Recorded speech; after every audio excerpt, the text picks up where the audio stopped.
Oi, vamos então dar sequência aqui no nosso estudo do Salmo 1, versículos 1 e 2. Se você chegou direto nesse vídeo, tem que voltar no vídeo 1, porque essa aqui é a continuação do nosso estudo. No final do nosso primeiro estudo, eu comentei que nós focamos bastante no primeiro versículo. Nós ficamos ali praticamente 40 minutos do vídeo falando sobre esse primeira parte do versículo: não ande no conselho dos ímpios, não coloque a sua atenção nas coisas e futilidades que o mundo nos oferece. Não deixe sua mente, seu coração ser ocupado, ser dominado pelas futilidades dessa vida. E por que a gente focou tanto isso, né? Justamente porque o que vai vir na sequência é uma espiral descendente, é uma queda. Só piora a situação da pessoa que o salmista está relatando. Porque se a sua vida, se o seu tempo for dominado pelas futilidades, pelas inutilidades que a gente falou aqui, são ofertadas hoje de uma forma sem sem precedentes na história, por causa da tecnologia, inevitavelmente, você vai baixar a guarda para o pecado. Veja só o que o salmista vai dizer depois dessa parte do conselho dos ímpios. Ele vai dizer: não se detém no caminho dos pecadores. Naquilo que iniciou com conselhos, apenas conselhos, apenas até palavras como nós vimos, né? Palavras educadas, coisas que muitas vezes são lícitas, mas como a Bíblia vai dizer, mas que não convém. Depois disso, já entra o pecado. Não se detenha no caminho dos pecadores. Se você permitir uma vida afastada da palavra de Deus, você vai inevitavelmente começar a ter alguns pecados que você vai chamar de seus. Sabe? Pecados, comportamentos errados, mas que para cada um deles você vai ter uma razão ou um direito de cometê-los. A famosa relativização do pecado. E quando a gente trata de pecado, quando Jesus trata do pecado, ele ensina a cada um dos seus discípulos a serem radical. E tá aqui a palavra de novo, né? Veja só. Não é, como eu tenho dito, não é minha opinião, por isso eu te convido a abrir sua Bíblia. Continue com ela aberta. Mateus, capítulo 18, versículo 9. Veja como o nosso Senhor é radical com relação ao pecado. Jesus não é conivente de forma alguma com o pecado. Ele veio para os doentes, para os pecadores, para aqueles que precisam dele, que somos todos nós os perdidos. Mas ele não veio para deixar-nos mergulhados no pecado. Ele veio para nos tirar do pecado. Olha o que ele diz. Mateus 18, 9 diz assim: se o seu olho o fizer tropeçar, arranque e jogue-o fora. Um pouquinho antes desse versículo ele vai dizer: olha, se a sua mão, o seu pé o fizer pecar, arranque. O que Jesus está ensinando aqui para nós? Ele está ensinando radicalidade. Não brinque com o pecado. Se você perceber algo, qualquer coisa na sua vida que esteja distorcido com a palavra de Deus, não alivie, não relativize, não encontre uma razão ou um direito para que você o viva, mas arranque. Jesus ensina eu e você a sermos radicais com o pecado, para não nos determos no caminho dos pecadores, no caminho daqueles que começam a ver o pecado como algo relativo. Pecado não é relativo nas Escrituras. Jesus chama pecado de pecado. É loucura pensar em vencer o pecado sem a palavra. É loucura eu e você pensarmos, eu consigo. Se você olhar em Mateus capítulo 4, no versículo 4, quando Jesus está na tentação no deserto, o diabo está tentando Jesus. E Jesus vai usar a Bíblia. Ele vai falar constantemente, está escrito. É interessante que na tentação do deserto, se você for lá ler, estudar, você vai ver que o diabo usa também a Bíblia para tentar confundir a Cristo. Ou seja, as Escrituras vão ser usadas por pessoas enganadoras, seitas, falsas religiões. Mas não é por isso que a Bíblia deixa de ser o nosso livro sagrado, o livro que Jesus deixou para os seus seguidores. Deixou porque ele trouxe discípulos para si, os ensinou durante 3 anos, deixou o seu Espírito Santo, no qual ele disse, eu vos farei lembrar do que eu ensinei para vocês. E os deu graça, sabedoria, e o nosso Deus, através do Espírito Santo, soprou todo o Novo Testamento aos corações deles, para que eu e você tivéssemos palavra de orientação, a compreensão da realidade, daquilo que Hebreus vai dizer que antes era sombra, mas ainda assim era a palavra pura de Deus, e que Jesus fez questão de viver todo o Antigo Testamento, de corroborar com tudo que estava lá. Mas aí ele nos deixa de presente todo o Novo Testamento, que vai falar daquele que foi a realidade da sombra anunciada no Antigo Testamento. Eu e você temos essa pérola de grande valor. Mas voltemos aqui, né? O salmista está descrevendo para nós um caminho progressivo de queda, um passo a passo, né? Primeiro, conselho dos ímpios. Depois você começa a se deter no caminho dos pecadores, começa a permitir e relativizar pecados. E finalmente, você então se assenta na roda dos escarnecedores. E esse terceiro ponto é onde já o coração da pessoa já ama as coisas do mundo. E para aqueles que estão nessa situação, já apaixonados pelo mundo e pelos seus prazeres, o apóstolo João, aquele que caminhou com Jesus e conheceu o amor de Jesus, mas também a sua severidade com o pecado, esse apóstolo nos deixa uma mensagem inspirada pelo Espírito Santo. Abra lá, 1 João capítulo 2, versículo 15. Esse texto é muito valioso, principalmente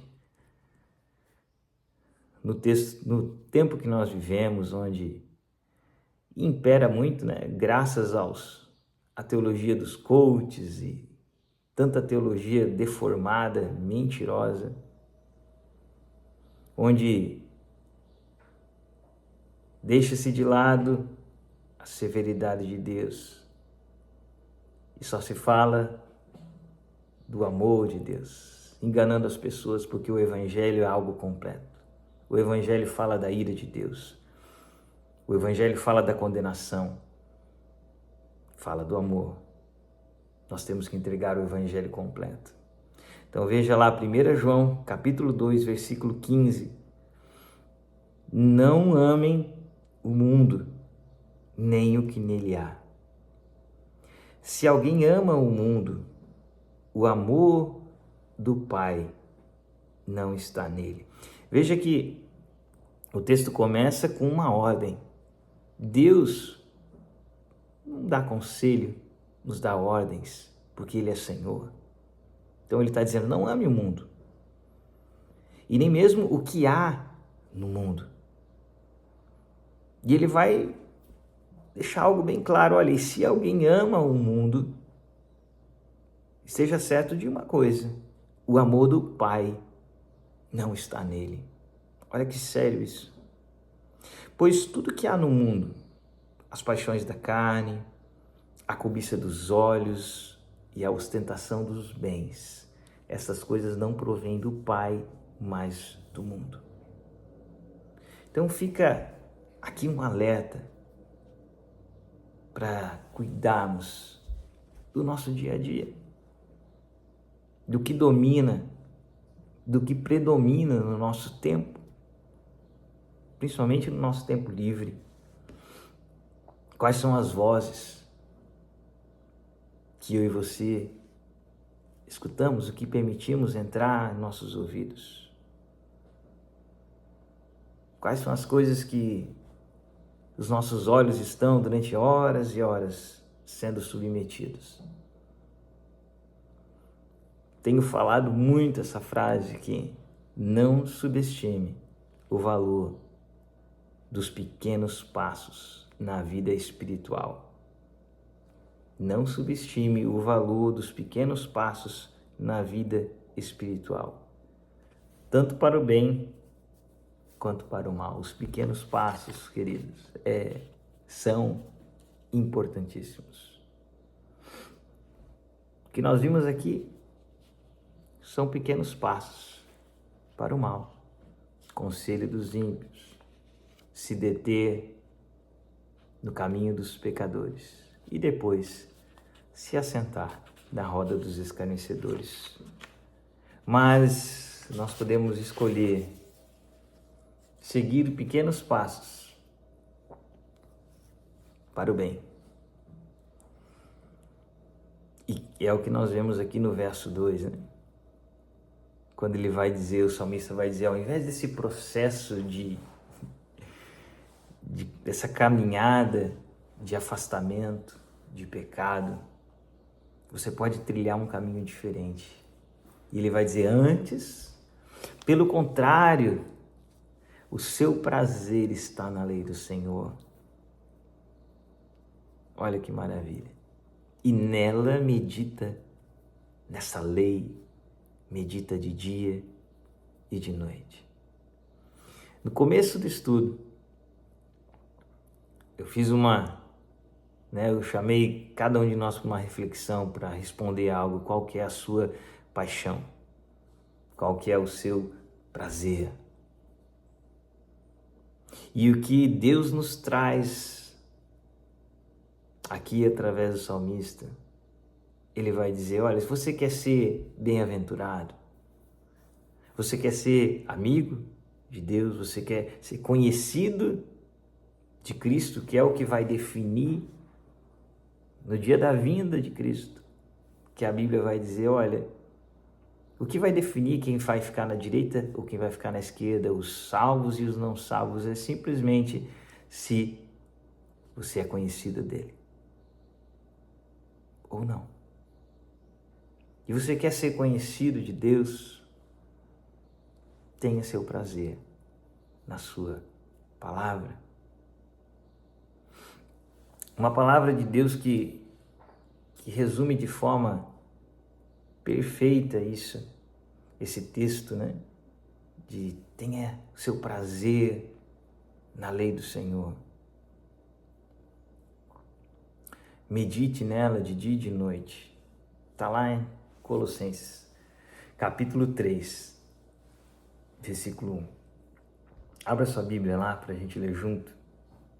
Esse texto, toda a carta de Colossenses é uma carta preciosa. O capítulo 3 é incrível.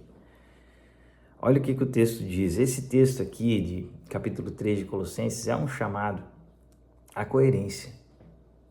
Simplesmente isso. Ele está chamando nós cristãos a sermos coerentes diante daquilo que nós falamos, diante de que nós morremos. E agora nós temos uma nova vida. Então, o apóstolo vai dizer assim para nós: portanto, já que vocês ressuscitaram com Cristo, já que foi isso que aconteceu, agora então procurem, dediquem-se às coisas que são do alto, onde Cristo está assentado à direita de Deus. Mantenham o pensamento nas coisas do alto e não nas coisas terrenas. E aqui agora no versículo 3, esse chamado para coerência, né? Veja como ele fica bem claro isso aqui. Olha que Paulo vai dizer: pois vocês morreram. E agora a sua vida está escondida com Cristo em Deus. O texto aqui, queridos, ele traz algo para nós muito precioso. Isso aqui é muito precioso. Porque aqui é o motivo de muitas pessoas viverem uma religiosidade vazia. Porque às vezes entram para alguma igreja, ouvem a mensagem do evangelho de forma superficial, não se aprofundam, não leem as escrituras, não buscam por si mesmas e só entendem a necessidade de morrer. Só entendem o discurso da morte para o mundo, do que não pode fazer, não faça isso, não toque naquilo, não proves aquilo. É como se quisessem chegar no versículo 5 aqui de Colossenses sem vivenciar o versículo 1, 2 e 3 que nós acabamos de ler. Quer ver só? Olha o que diz o versículo 5. E de fato, como nós dissemos, o Evangelho, o amor de Cristo, jamais é uma legalidade para uma vida de pecado, de forma alguma. Olha onde ele vai desembocar no versículo 5. Façam morrer tudo que pertence à natureza terrena de vocês. Imoralidade sexual, impureza, paixão, desejos maus e a ganância, que é a idolatria. O Evangelho é um chamado para vencermos todas essas coisas e jamais sermos coniventes com ela na nossa vida. No entanto, vencer estas coisas é um desafio enorme, porque estamos na carne ainda. Esse corpo corruptível ainda não foi revestido de incorruptibilidade, como Paulo diz que vai acontecer, como as Escrituras nos asseguram. Ainda estamos na carne. E viver isso, fazer morrer essa natureza terrena, é um desafio enorme.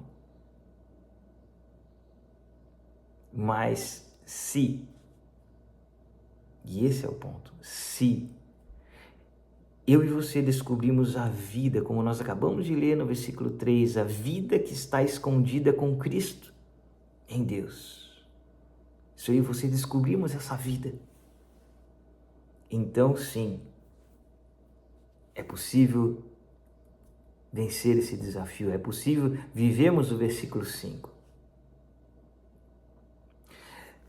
Mas o que é essa vida? Você pode perguntar. O que é essa vida com Cristo que o texto está falando lá no versículo 3, né? Que a vossa vida está escondida com Cristo. O que é isso que ele diz? Que vida é essa na prática, né? Na praticidade? Como que eu experimento isso? E aí você pode Dá um salto para o versículo 16, no próprio capítulo 3 que a gente está aí, e descobrir que a própria Escritura vai revelar para você que vida é essa? Que vida é essa que está escondida com Cristo?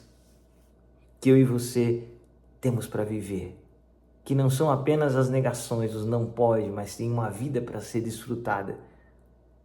E veja o que o texto vai dizer. 3,16. Habite ricamente em vocês a palavra de Cristo. Eis o segredo. Eis o grande segredo de você descobrir a vida que há em Cristo. É permitir que essa palavra habite ricamente em você. Essa escritura que de forma milagrosa Jesus e o nosso Deus fizeram que chegasse até nós aqui 2000 anos depois. A palavra perfeita que quanto mais você estuda, mais você vê que ela se complementa. Mais você vê como ela é perfeita e poderosa. Ele permitiu que chegasse até nós, para que eu e você pudéssemos descobrir essa vida escondida em Cristo. E só há uma forma: permitir que essa palavra habite de forma rica, abundante. Eu gosto de dar o exemplo que é como alguém que vê um rio e a pessoa está suja, completamente suja, com o seu cabelo, estava aí caminhando numa mata, o cabelo sujo, o rosto cheio de sujeiras, lama, barro, e a pessoa vê um rio e ela então coloca a sua cabeça naquele rio e se lava, limpa seus cabelos, lava seu rosto, e aquela água cristalina do rio o purifica, o limpa completamente. É isso que eu e você precisamos fazer, colocar a nossa cabeça na palavra de Deus e permitir que esse rio flua e limpe nossa mente, nosso coração e nos encha de Cristo. E aqui eu quero fazer uma observação muito importante. Nunca se aproxime da leitura da Bíblia como se fosse um livro normal, porque ela não é. Se aproxime diante dela como quem chega diante de um solo sagrado. Sabe a história de Moisés, 1500 anos mais ou menos antes de Cristo. Moisés, Deus começa a falar com ele para tirar o seu povo da escravidão. Moisés vê a sarça, se aproxima, mas Deus fala: olha, fique aí, não se aproxime, Moisés, tire as suas sandálias dos pés, porque o lugar que você está é Terra Santa. Por que Terra Santa? Simplesmente porque ali Deus estava falando. Naquele lugar Deus estava se revelando, e aonde Deus se revela, aonde Deus se manifesta, é Terra Santa, e é isso que a Bíblia é. É isso que as Escrituras são. Terra Santa, revelação de Deus. É Jesus se revelando a nós. É Deus manifestando sua vontade, manifestando seu plano de salvação em Cristo. É a voz de Deus. E veja, se às vezes você tiver algum questionamento, alguma dúvida com relação à Bíblia, pense se Deus foi capaz de se encarnar, de se fazer homem por amor a nós. Você acha que ele não seria capaz de preservar as Escrituras? As Escrituras que ele queria que chegassem até nós e que fossem as Escrituras trazidas pelos seus apóstolos, aqueles que ele trouxe para si, que ele os ensinou para que espalhassem seus ensinos. Você é capaz de duvidar do poder deste Deus que ressuscitou Cristo dentre os mortos, de cuidar para que as suas Escrituras fossem algo seguro, algo que ela mesma se declara ser, poderosa para o ensino, para a edificação. A palavra de Deus é um presente. Se aproxime dela com temor, com reverência. E o salmista vai ensinar para a gente, olha, não se trata de leitura simplesmente, porque a gente viu que não se trata de um livro normal, então não se trata de apenas ler, porque você provavelmente conhece muitas pessoas que a leram 2, 3, 4 vezes e nunca mudaram de vida, muitos até mesmo continuam ateus. Se trata de meditar de dia e de noite, de lê-la no temor do Espírito Santo, pedindo que o Espírito Santo traga para você entendimento. E buscando com pessoas de confiança, pessoas que caminham com o Senhor, de bom testemunho de vida, buscando um acompanhamento. É se achegar às Escrituras Sagradas como quem chega diante de um tesouro de valor inestimável. E é o que a Bíblia é, e eu quero te convidar a ler o Salmo 19, que talvez sejam, é que são tantos, né?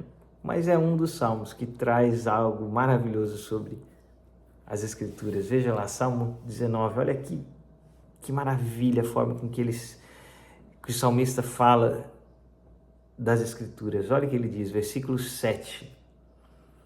A lei do Senhor é perfeita e ela revigora a nossa alma. Os testemunhos do Senhor são dignos de confiança e tornam sábios os inexperientes. Você quer sabedoria? É a palavra.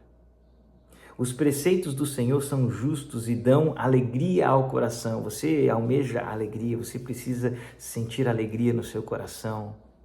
É na palavra. Os mandamentos do Senhor são límpidos e trazem luz aos olhos. O temor do Senhor é puro e dura para sempre. As ordenanças do Senhor são verdadeiras. Sabe a relativização da verdade? Cada um tem sua verdade, cada um tem sua compreensão. Não. É o que Jesus nos diz.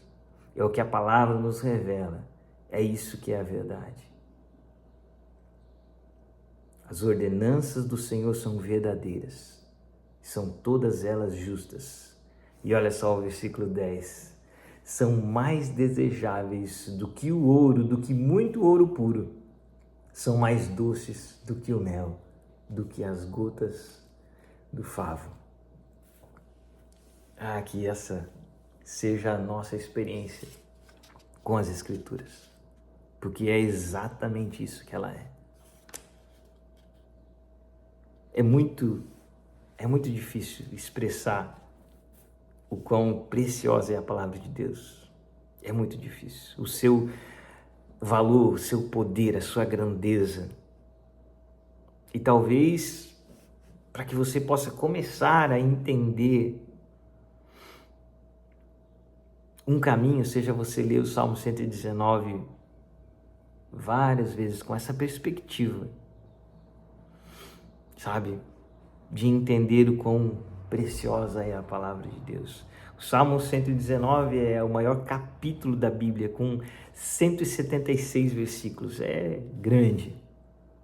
E é interessante que o maior capítulo da Bíblia seja justamente dedicado a exaltar, a engrandecer a lei do Senhor.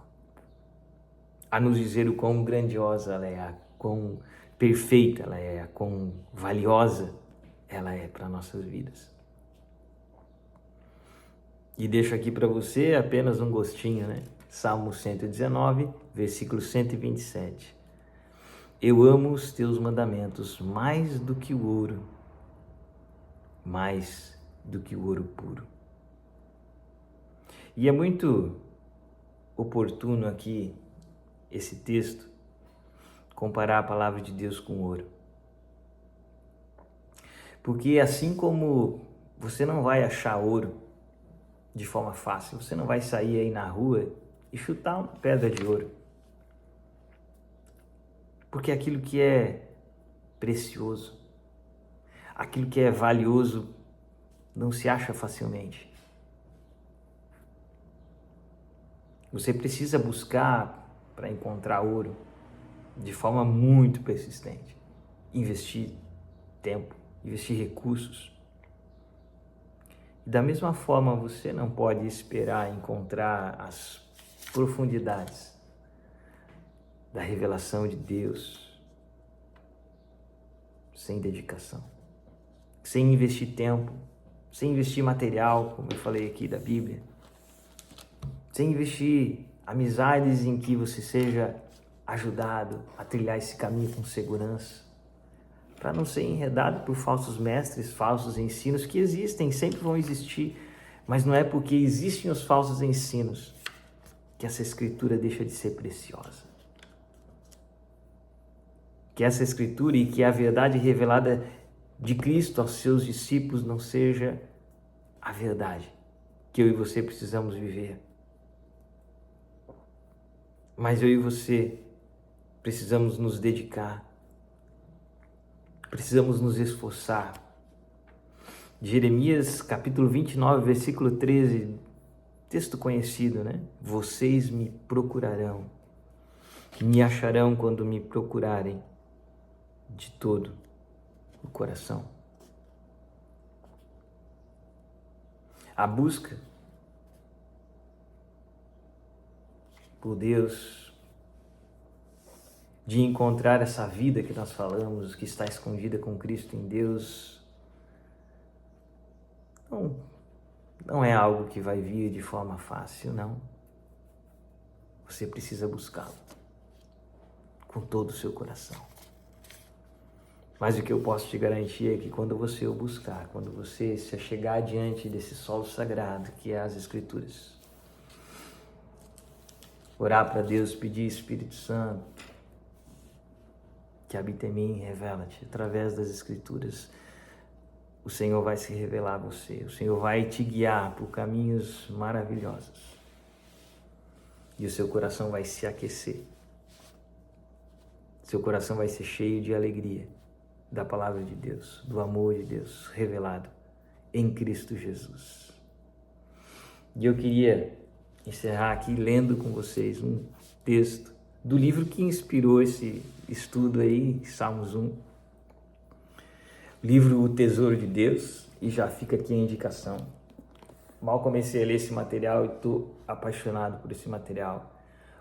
O Tesouro de Davi, trabalho feito por Charles Spurgeon aí durante 20 anos. Estudo do livro de Salmos inteiro. Esses são 7 volumes, mas aqui, esse livro aqui foi feito um compilado, né? Um estudioso pegou 7 volumes e fez um compilado do estudo de Salmos, para ficar mais fácil, né? Mas esse estudo é realmente precioso. E é um estudo de Salmos, versículo por versículo. E eu quero ler com você aqui o que está dito, o que está comentado, justamente na última frase do que nós estudamos ali, ó. E na sua lei medita de dia e de noite. Veja o que o comentarista vai dizer aqui para nós. Sobre meditar na lei do Senhor de dia e de noite. No texto mais simples das Escrituras, há um mundo de santidade e espiritualidade. Veja, no texto mais simples que você pegar e que você for ler, se você parar e pensar e meditar nele, há um mundo de santidade e espiritualidade. E se nós, em oração e dependência de Deus, nos sentássemos e a estudássemos, contemplaríamos muito mais do que aquilo que é apenas evidente. Sabe? O encontrar os tesouros por baixo da terra que nós falamos, é isso. Pode ser que imediatamente ao lermos, ao olharmos essa lei, vemos pouco ou até nada. Como o servo de Elias, ele vai fazer você lembrarmos de uma história, né? Que sondou uma vez os céus e nada viu. Portanto, lhe foi ordenado que ele voltasse 7 vezes Volta lá, olha de novo os céus. E agora, diz o profeta, aí ele vai dizer, o servo vai dizer, agora sim eu vejo uma nuvem surgindo, mas ela é pequenininha, do tamanho da mão de um homem. E aos poucos, todo o céu foi coberto de nuvens. Da mesma forma, eu e você, nós podemos olhar levianamente para uma passagem das Escrituras e não ver nada. Podemos ler como quem lê um livro de grande sabedoria, buscando entendimento para ser esperto nesse mundo. Olhar levianamente e não ver nada. Mas você pode meditar nela frequentemente, com o coração quebrantado, e encontrar nela uma luz, como a luz do sol. Ser transformado por essa palavra, transformado por essa verdade. Amém, queridos? Que essa palavra, esse estudo, essa conversa fique no seu coração. A minha oração é para que o Espírito Santo traga entendimento e traga convencimento, porque o poder está totalmente na palavra de Deus e o convencimento vem dele. Então, dobre os seus joelhos, peça que o Espírito Santo trabalhe no seu coração, que você seja atraído até Cristo e para a sua palavra, que você possa desfrutar dessa vida que está escondida com Cristo em Deus para seus filhos. Amém? Que Deus abençoe vocês.